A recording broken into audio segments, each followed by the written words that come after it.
You finally bought that thing you've been wanting for months. The excitement is real.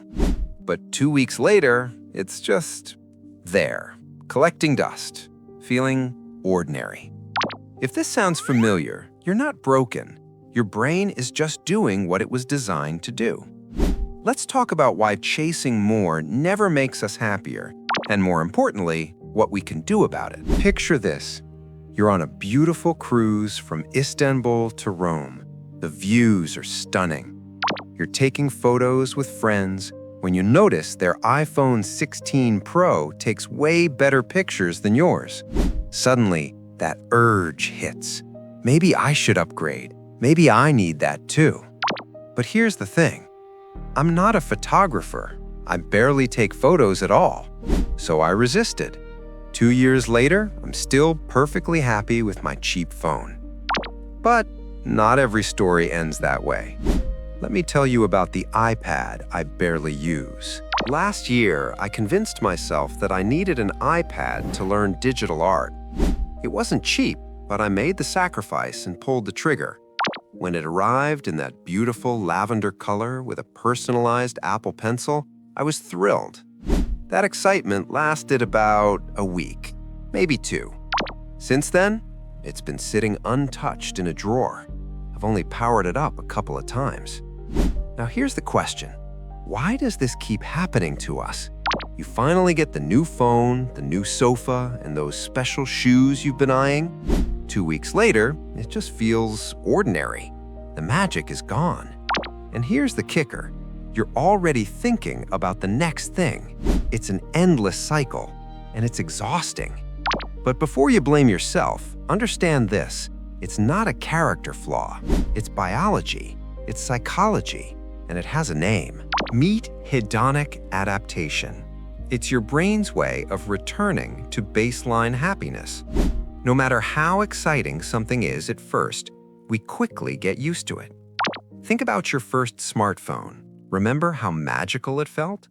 Now, you probably can't even remember what life was like without it.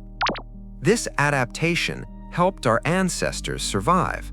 Constant novelty-seeking meant finding food and safety. But in the modern world, it keeps us chasing things we don't actually need. Researchers found that lottery winners return to their baseline happiness within months. The thrill fades, the novelty wears off. You're back where you started. So we buy more, upgrade more, thinking this time will be different. But here's the truth. More stuff won't fix this. It's hardwired. And there's another problem making this worse. It's called choice overload, and it's paralyzing us.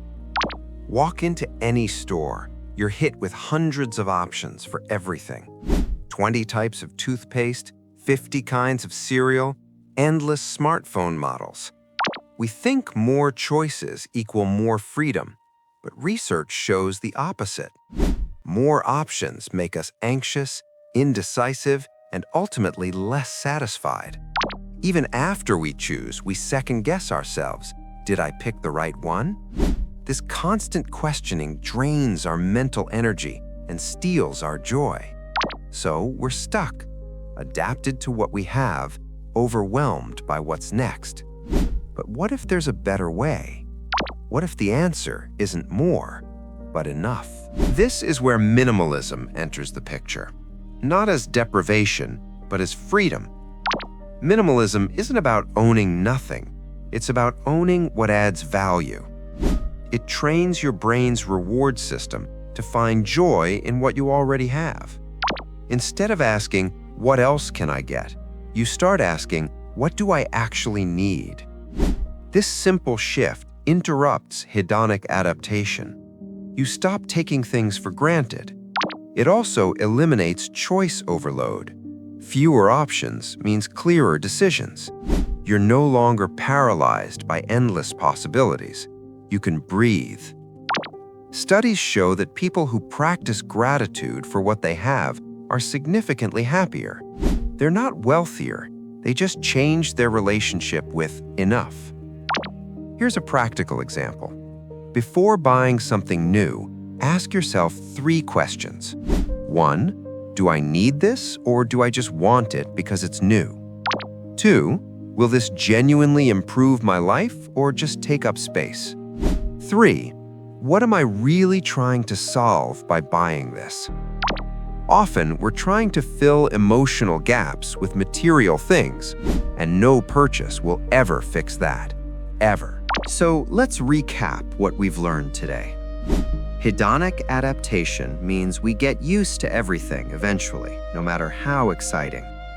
Choice overload paralyzes us and makes us second-guess every decision. Minimalism retrains our brain to appreciate what we have instead of chasing what's next. The 3-question test helps you make intentional choices about what you bring into your life. Remember, you're not broken. Your brain is doing exactly what evolution designed it to do. But now you can work with it instead of against it. The goal isn't perfection, it's awareness. Just noticing the pattern is the first step toward breaking it. And slowly, you'll find yourself chasing less and appreciating more. That old phone I kept still works perfectly, still makes me happy. That iPad in the drawer, a good lesson. An expensive one, but good. Maybe you have your own version of these stories. Maybe it's time to ask yourself, what is enough for me? Thanks for watching. I'll see you in the next one.